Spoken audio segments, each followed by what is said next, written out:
start? Yep, whenever you're ready. So I'm Daniel, and I'm gonna first talk about a story. So when I was very young, I lived with my uncle, and my uncle was like, someone that I looked up to a lot, and I didn't have really a mother figure or a father figure, so he was the one that really took care of me essentially. And we lived in a small apartment, and we both shared one big room. And when I used to have to get up for school, he would always have to like get me up because I never wanted to wake up for school obviously. But he had like a very interesting way of like getting me up. So what he would do is he was into records, and of course he had a record player and everything. But what he would do is he would connect his record player to these like huge speakers, and I'm not meaning like small, I mean like this big. And he would just mess with me. He would full blast, and this is like 6 o'clock in the morning. And every morning I would wake up like that, like I would be like deep sleep, and then I would just like wake up like all in shock, and he would just do it to mess with me. But anyway, I mean, the point of the story is I don't really remember so much like the loudness of the music, but more of like the quality of the music. The sound that I heard through the records, and then like the singing, the instruments, the beats, and that's what really took me into like a deeper level of enjoying music, and specifically with records. So today I brought one of my records, and this is by the Smiths. Maybe some of you guys know this. Yeah, no, maybe. This is one of my favorite bands, so I had to bring it. And so basically, learning about the record itself, you have a better understanding about the record culture as a whole.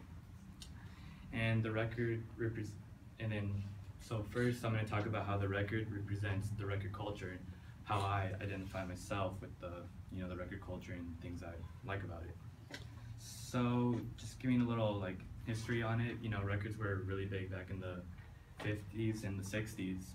And then as you get into like the 70s and the 80s, you had cassettes, CDs, and then 21st century we got the digital downloading. You could buy music online and whatnot.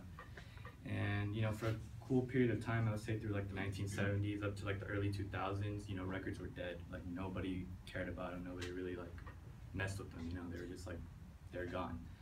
But surprisingly, in about, I would say 2006, records came back. Everybody started buying them again, became really popular, and even till this year today, they've become a really big hit. And they had a term that they use. It's called vinyl revival, and it's just a term used by like the media or like people that buy records, and it's it basically signifies like all the increasing sales that records have.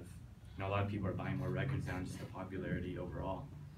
And typically, people that are buying records nowadays are like a younger demographic of people, so like people like me that are young, or people in high school, or just younger people, not really older people. And the same way that they listened to records back then is like the same way that like me and my friends or people that listen to records, it's the same way that they listen to. And going into like my next point, I was talking to like a lot of older people like that I see at record stores, older people that listened to them back in like the 50s and 60s, or even like my grandparents.